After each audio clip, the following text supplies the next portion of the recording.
I am live. It is the 11th of October 2023 and I'm reading out of Eyes of Horus. It is a farm memory book by Joan Marshall Grants. She was a seer and a writer of her own farm memories. She's written 7 books of this. She passed away in 1989.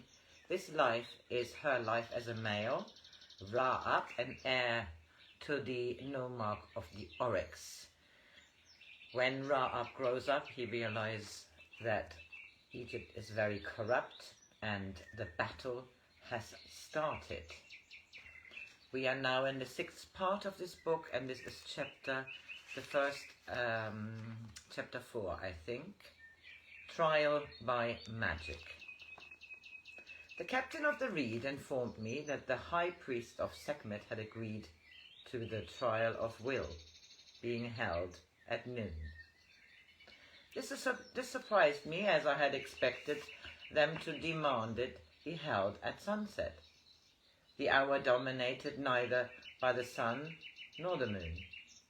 The captain asked, "The high priest, Hakhet-Ma'en, has chosen the noon hour because his strength is such that he can afford to give you every advantage. He will even allow you to decide whether both sides are to employ the aids of ritual magic or stand alone." While he was speaking, I tried to remember where I had heard that name before. Then I realized that Hakhet-Ma'en had been the high priest of Sekhmet, whom Tathen had spoken of as possessing great power. "Is your priest the same Hakhet-Ma'en who used to be in the new temple of the royal city?"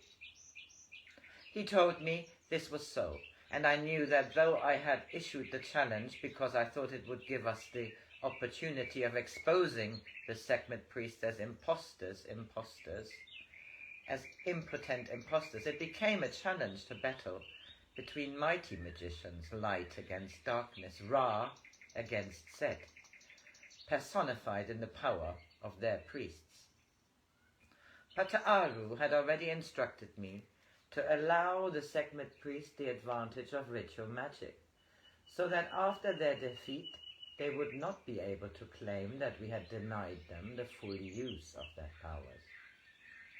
When I told Kappa-Ra, who, being the greatest of our 3 Horus priests, would be opposed to the high priest of Sekhmet, what Tathen had told me of the one who would be ranged against him, he displayed no disquiet and answered,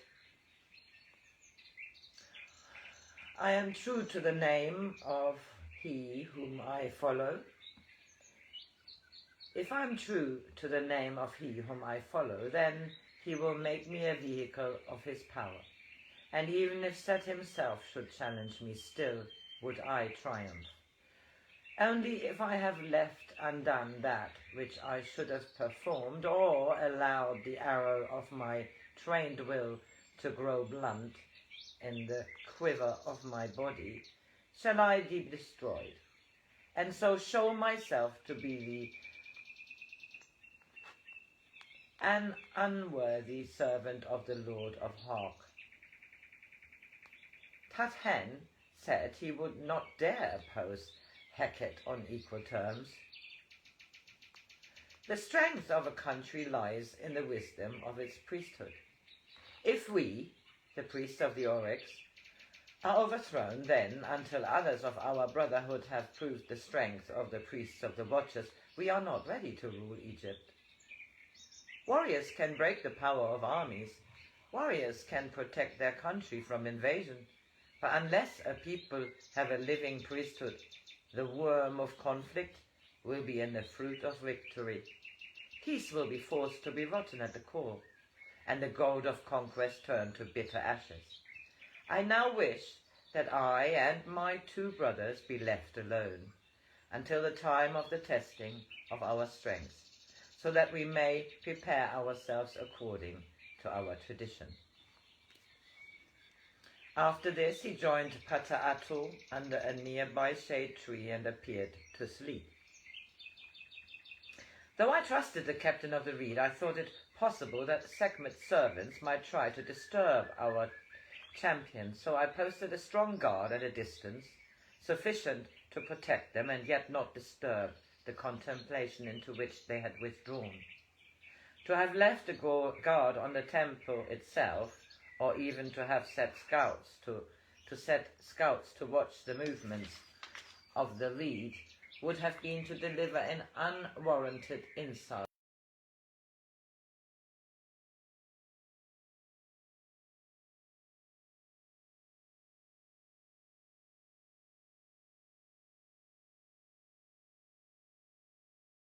This work.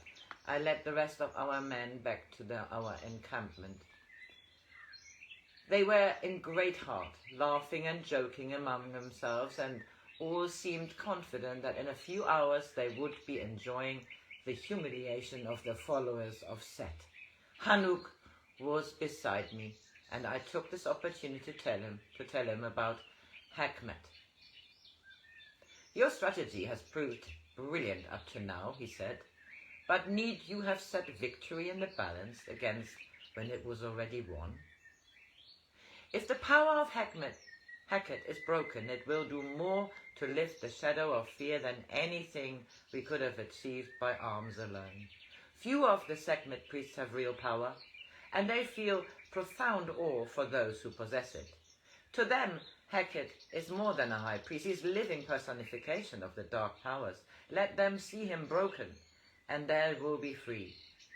Some of them may hope to learn how to join Ra's priesthood, and the rest will no longer be the prisoner of a false temple, but will be able to employ their lives for Egypt. I stop this here.